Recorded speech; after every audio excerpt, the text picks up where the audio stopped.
Episode 3 of A Gentleman in Moscow begins in 1926. Rostov stands atop the roof, and unlike the end of the previous chapter, is actually far more distressed this time around. He contemplates suicide, but before he can take a step further forward, we jump back to day 1638 since Rostov was incarcerated. He does his stretches on the roof and the world is his oyster. Well, as much as it can be while stuck inside a snow globe. An explosion in the distance shatters this illusion. The pangs of revolution and big cultural changes hang on the air. Apparently these are just the old buildings being demolished, so says a new acquaintance, Abram. Now he's the caretaker of the place, and he's certainly heard of Alexander Rostov. As the pair laugh and enjoy each other's company, a far more sinister wave of change hangs over Mother Russia. You see, the death of Lenin has plunged the country into a power struggle between Trotsky and General Secretary Stalin. No surprises over who wins here, of course, especially if you know your history. Anyway, Nina is also much older now, and she can hold her own intellectually against Rostov. This position is accentuated by how Nina seems to have the upper hand while playing chess. It's a subtle note on how Nina's influence is gaining while Rostov's is waning. In fact, he's distracted by Anna, who has returned to the hotel many times, and she continues to ignore him every visit. She's absolutely game playing here and knows what she's doing. Rostov falls hook, line and sinker for her, and he tries to win Anna over by throwing in an expensive bottle of champagne and a note asking for another chance.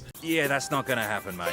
Now, it does seem a bit desperate, but she's interested in what happens next, outside the romantic context presumably at this point, as she watches as Mishka approaches Rostov and informs him that a countess has died. She was in ill health for a number of years and died at the age of 87. Rostov is shocked to learn that she was cremated, and her ashes are to remain in exile too. There's no Russian burial for her. He scathingly retorts that he is the last of the Rostov family line, and even God is in exile. Changes are afoot in the hotel too, as some of the old paintings are, well, painted over. Rostov is shocked, but his displeasure continues when he's brought into the dining room by none other than Osip. He's been reading the novels, and the pair of, well, it's not really a friendship, but more a mutual understanding of sorts between two people. Rostov can tell what sort of man Osip is, given his military background, and Osip retorts that he never had books growing up. His 8-year-old daughter though loves to read, which does reframe the book given as a present in episode 2. Osip admits he wants to understand the privileged class, and in order to do so, Rostov is forced to help him. Meanwhile,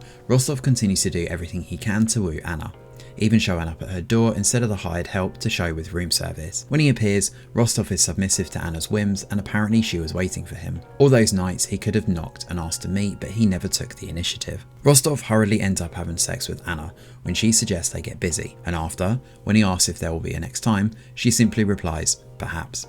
So you're telling me there's a chance? Yeah! Up on the rooftop, the explosions continue. Abram is distracted and points out that the Imperial Gardens have been completely ripped up and his working hives, with the Queen Bee dead, have been ravaged. This is a nice way of giving symbolic context to the death of the royal family and how the worker drones are struggling to find a solution and a way out. At dinner, Bishop sneaks up on Rostov and startles him while he's ordering food. I am very, very sneaky, sir. Now, Rostov is quite particular over his wine, but all the labels have been ripped off in the wake of this big cultural movement, so there are really only two choices, red or white. Rostov is taken aback, but there's really not much he can do in this position. Hanging heavy over a lot of this episode is the death of Rostov's grandmother. He's convinced it'll be others that show up alongside him and Mishka in their private dinner suite, but aside from Nina, there aren't. Even Nina is a bit off colour, given she speaks of doing her part for Mother Russia and seems to have brought into this new way of thinking. Mishka explains that this sort of loyalty or show of care towards the royal family could be seen as an act of defiance. Rostov is shocked over how Nina is buying into these ideals and questions her. Eventually, it leads to her leaving in a huff. While this is going on, out in the main lobby, Joseph Stalin decides he's not going to show up after all, much to the disappointment of Anna, and that embarrassment is shared by Rostov for very different reasons. While left alone, Rostov receives an unlikely visitor. It's Osip. Osip explains the fate of the others who could have shown up that night and warns that Rostov is still a prisoner here, despite what it may appear. As he leaves, Rostov's grandmother's words resonate in his mind.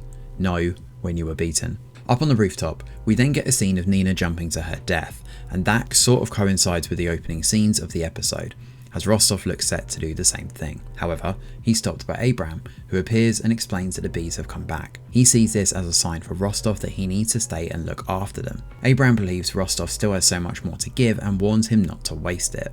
It seems to do the trick, and he takes a step back. That night, both Anna and Rostov end up toasting their failures at a bar. With a bottle of Bolly, they get into the elevator together and hold hands. And that is where episode 3 of Gentleman in Moscow ends. Thanks for watching, and do let us know your thoughts in the comments below. Smash a like or subscribe to the channel, your support is very much appreciated. I'm Greg Wheeler, and from all of us over here at The Review Geek, we'll see you on the next video.